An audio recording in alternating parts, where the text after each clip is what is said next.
Hi friends, மாயா சீனு சீரியலை பற்றி தான் நம்ம இந்த வீடியோக்குள்ளே பார்க்க போகிறோம். வாங்க நம்ம வீடியோக்குள்ளே போகலாம். மாயா வீட்டை காப்பாற்றி கொடுத்துட்டாங்க. அதுக்கப்புறம் எல்லாருமே சந்தோஷத்தோடு அவங்க வீட்டுக்குள்ளே வரவும் அப்போ ரகுராம் ஜானகி எல்லாருமே ரொம்பவே சந்தோஷத்தோடு இருந்துகிட்ருக்குறாங்க. அடுத்து பார்த்தோம்னா மாயா கோயிலுக்கு போகிற மாதிரி தான் காட்டுறாங்க. கோயிலுக்கு போயிட்டு அவங்க வராங்க. அப்போ பெரியம்மான்னு சொல்லிட்டு கூப்பிடவும் உடனே பாட்டி சொல்லிட்டு இருக்கிறாங்க, இல்லைம்மா ஜானகி வீட்டில் இல்லை அப்படிங்கிறாங்க. எங்கள் பாட்டி போயிட்டாங்க பெரியம்மா அப்படின்னு சொல்லி கேட்கும்போது, அவள் கோயிலுக்கு போயிருக்கிறா, 2 நாள் கழிச்சு தான் வருவா அப்படின்னு சொல்லவும், என்ன பாட்டி சொல்லிட்டு இருக்கிறீங்க, பெரியம்மா என்கிட்ட கூட சொல்லலை, அதுவும் 2 நாள் கழிச்சு தான் வருவாங்கன்னு சொல்லி கேட்கும்போது, ஆமாம் ஐயா, வீட்டில் எல்லா பிரச்சனையும் நல்லபடியாக முடிஞ்சிச்சுல, அதனால தான் வெக்காளியம்மன் கோயிலுக்கு போயிட்டு அவள் பொங்கல்லாம் வச்சுக்கிட்டு அதுக்கப்புறமா 2 நாள் அங்கே தங்கிட்டு தான் வரணும்னு சொல்லிட்டு அவள் நேர்ந்துருக்கிறா, அதனால தான் அவள் கோயிலுக்கு போயிட்டு அப்படிங்கவும், என்ன பாட்டி பெரியம்மா என்கிட்ட சொல்லாமல் போயிட்டாங்களே அப்படின்னு சொல்லிட்டு மாயா சொல்லிட்டு இருக்கும்போது, ஆமாம் உங்ககிட்ட சொன்னால் என்ன பண்ணுவேன், ஒன்று நீ கூட வரேன்னு சொல்லுவேன், இல்லைன்னா அவளை போக வேண்டான்னு சொல்லுவேன், அதனால தான் உங்ககிட்ட சொல்லாமல் என்கிட்ட சொல்லிட்டு உங்கள் பெரியம்மா கிளம்பிட்டா, அதான் 2-3 நாளையில் வந்துருவாளா அப்படின்னு சொல்லவும், போங்க பாட்டி என்ன சொன்னாலும் சரி தான், பெரியம்மா கோயிலுக்கு போகிறது மட்டும் என்கிட்ட சொல்லியிருந்தா கண்டிப்பாக நானும் கூட போயிருப்போம்ல அப்படின்னு சொல்லிட்டு மாயா அந்த மாதிரிக்கு பேசிட்டு போகிறாங்க. அடுத்தங்க பார்த்தோம்னா பத்மா பார்வதி இவங்கள தான் காட்டிகிட்டு இருக்கிறாங்க. அப்போ பத்மா சொல்லிட்டு இருக்கிறாங்க, என்ன இருந்தாலும் இந்த மாதிரிக்கு நடந்திருக்கக்கூடாது, நம்மளுக்கு வீடு கிடைச்சது சந்தோஷம்தான், ஆனால் அதை மாயா மூலியமாக கிடைச்சதுன்னு நினச்ச மாதிரி தான் எரிச்சலாக இருந்துகிட்ருக்கு அப்படிங்கவும், அப்போ பார்வதியும் சொல்கிறாங்க, ஆமாம் அண்ணி நீங்கள் சொல்கிறது கரெக்டு தான், வீடு கிடைச்சதுல நம்மளுக்கு சந்தோஷமாக இருந்தாலும் ஆனால் அந்த மாயா மூலியமாக கிடைச்ச நினச்சாலே எரிச்சலாக இருந்துட்டு இருக்குது.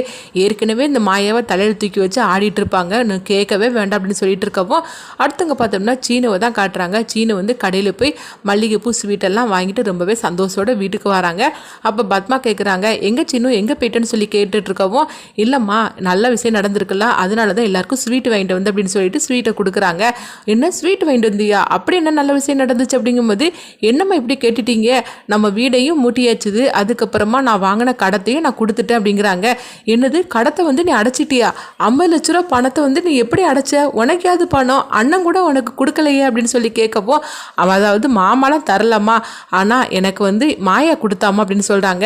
என்ன சொல்லிட்டு இருக்கிற, மாயா 50 லட்ச ரூபா பணம் கொடுத்தாள் அப்படிங்கும்போது, ஆமாம்மா அவள் ஏற்கனவே பணத்தை என்கிட்ட கொடுக்க தான் செய்கிறா, ஆனால் நான் தான் அவகிட்ட ரொம்ப ஈகோ பிரச்சனையை பார்த்துக்கிட்டு பணத்தை வாங்க மாட்டேன்னு சொல்லிட்டு திருப்பி கொண்டு கொடுத்துட்டேன், அதனால நான் பட்ட பிரச்சனை கொஞ்சம் நஞ்சம் கிடையாது, அது என்ன மட்டுமே பாதிச்சது, இந்த குடும்பத்தையே பாதிச்சிருச்சுது, இன்னமும் இந்த பிரச்சனையை இதுக்கு மேலே இழுத்துட்டு போகக்கூடாதுன்னு சொல்லிட்டு தான் மாயா அவங்க அப்பா கிட்ட பணம் வாங்கி கொடுத்தா, அந்த பணத்தை நான் அவங்கக்கிட்ட அடைச்சிட்டேன், இப்போ எனக்கு எல்லா பிரச்சனையும் முடிஞ்சிருச்சுது, இந்த பிரச்சனை முடியறதுக்கு எல்லாத்துக்கும் காரணம் மாயாதாமா, மாயா மட்டும் இல்லைன்னா எந்த பிரச்சனையுமே முடிஞ்சிருக்காது, அவளால் தான் இந்த வீடும் நம்மளுக்கு கிடைச்சிது, அதுக்கப்புறமா நான் வாங்கின கடத்தையும் நான் அடைச்சிட்டேன், இப்போ தான் நான் எந்த பிரச்சனையும் இல்லாமல் இருக்கிறேன், அதனால தான் உங்களுக்குலாம் நான் ஸ்வீட்டு வாங்கிட்டு வந்தேன் அப்படின்னு கொடுக்கவும், இதை கேட்டதுமே பத்மா இன்னும் கொஞ்சம் எரிச்சலோடு இருந்துட்டு இருக்கிறாங்க.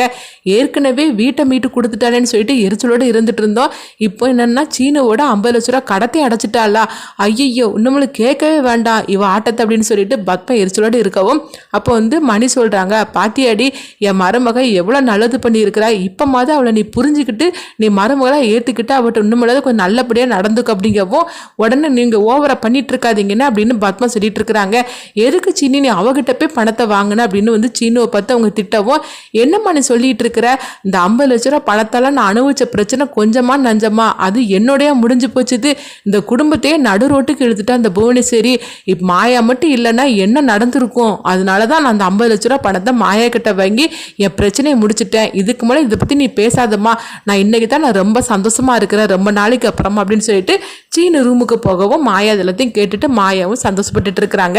அடுத்து பார்த்தோம்னா பத்மா எரிச்சலோட இருக்கிறாங்க, என்னது இப்படிலாம் நடந்துகிட்டு இருக்குது, இப்போ என்ன பண்ணுறதுக்கு தெரியல அப்படின்னு சொல்லிட்டு இருக்கவும், சாரு அடுத்தது பார்த்தோம்னா சரி சீனு ரொம்ப சந்தோஷப்பட்டுட்டு போனால் அங்கே என்ன தான் நடக்குன்னு சொல்லி பார்க்கலாம் அப்படின்னு சாரு பார்த்தோம்னா அவங்க மாயா ரூமுக்கு பக்கத்தில் வராங்க. அப்போ மாயாவும் சீனும் ரொம்பவே சந்தோஷத்தோடு அங்கே பேசிகிட்டு இருக்கிறாங்க. இது சாரு ஒளிஞ்சு நின்று பார்த்துட்டு இருக்கிறாங்க. ஐயோ எதெல்லாம் நடக்கக்கூடாதுன்னு நினச்சோமோ அதெல்லாம் நடந்துட்டு இருக்குது, இது என்னது மாயாவும் சீனும் இப்போ இவ்வளோ நெருக்கமாக இருந்து பேசிகிட்டு இருக்கிறாங்களே, அப்போ எனக்கு சீனு கிடைக்க மாட்டானா அப்படின்னு சாரு பார்த்துட்டு இருக்கவும், அப்போ சீனு வந்து மாயா கிட்ட சொல்கிறாங்க, மாயா எனக்கு எவ்வளோ நல்லது பண்ணியிருக்க தெரியுமா, ஆனால் என்னால் முடிஞ்சது உனக்கு ஒரு முளை மல்லிகைப்பூ இருந்திருக்கிற அப்படிங்கவோ, என்ன சின்ன இந்த மாதிரிக்கு பேசிகிட்டு இருக்கிற, பெண்களுக்கு தன்னுடைய புருஷன் கையால் மல்லிகைப்பூ வாங்குறது எவ்வளோ பிடிக்கும் தெரியுமா, அதுவும் நீ என்கிட்ட வந்து இவ்வளோ பாசமாக எனக்கு வாங்கிட்டு வந்திருக்கிற, கல்யாணம் முடிஞ்சு என்கிட்ட பாசமாகவே நீ இன்னைக்கு தான் பேசிகிட்டு இருக்கிற, உன் கையால் மல்லிகைப்பூ வாங்கிட்டு வந்திருக்கிற, எனக்கு எவ்வளோ சந்தோஷமாக இருக்குது தெரியுமா அப்படின்னு சொல்லவும், எங்கே திரும்ப நானே உனக்கு வச்சு விடுது அப்படின்னு சொல்லவும், உடனே மாயா ரொம்பவே சந்தோஷப்பட்டுட்டு அவங்க திரும்புகிறாங்க. அப்போ வந்து சீனு வந்து அவங்க பூ வச்சு விடுதாங்க. இதெல்லாம் ஒளிஞ்சு நின்று சாரு பார்த்துட்டு இருக்கிறாங்க. இது என்னது, இந்த சீனு மாயாவுக்கு பூவெல்லாம் வச்சு கொடுத்துட்ருக்குறான் அப்படின்னு சொல்லிட்டு சாரு பார்த்துட்டு இருக்கவும், அடுத்து பார்த்தோம்னா சீனு வந்து மாயாவை கெட்டி பிடிச்சி அவங்க முத்தம் கொடுத்துட்ருக்குறாங்க. இதை பார்த்ததுமே சாரு இதுக்கு மேலே நின்னா அவ்வளோதான் அப்படின்னு சொல்லிட்டு அங்கேருந்து ஓடி வராங்க. வந்ததுமே இங்கே பத்மா கிட்ட அழ ஆரம்பிச்சிருந்தாங்க.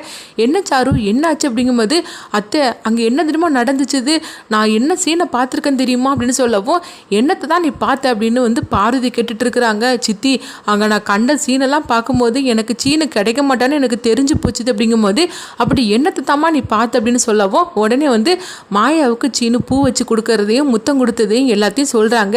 இதெல்லாம் பார்த்ததுக்கு அப்புறமா நம்மளும் சீனு எனக்கு எப்படி கிடப்பான் அப்படின்னு சொல்லவும், இதை கிட்டதுமே பத்மாவுக்கு வந்து என்ன நடக்கிறதுனே தெரியல.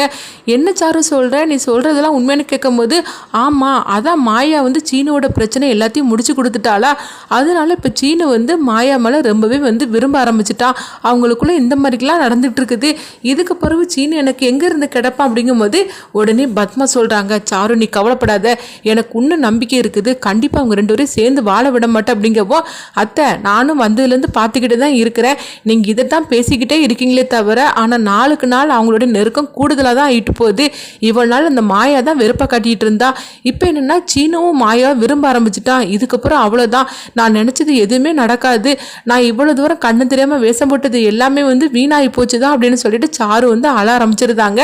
உடனே பத்மா பார்வதியும் சாருவை சமாதானப்படுத்திட்டு இருக்கிறாங்க. இங்கே பார்த்தோம்னா மாயாவையும் சீனுவையும் தான் காட்டுறாங்க. அப்போ மாயா சொல்கிறாங்க, சீனு நான் ரொம்ப சந்தோஷமாக இருக்கிறேன்டா அப்படின்னு சொல்லவும், உடனே வந்து சீனு சொல்கிறாங்க, இதுக்கு பிறகு நான் உனக்கு கண்கலங்கே வைக்க மாட்டேன், நம்ம சந்தோஷமாக இருக்க போகிறோம் அப்படிங்கிறாங்க.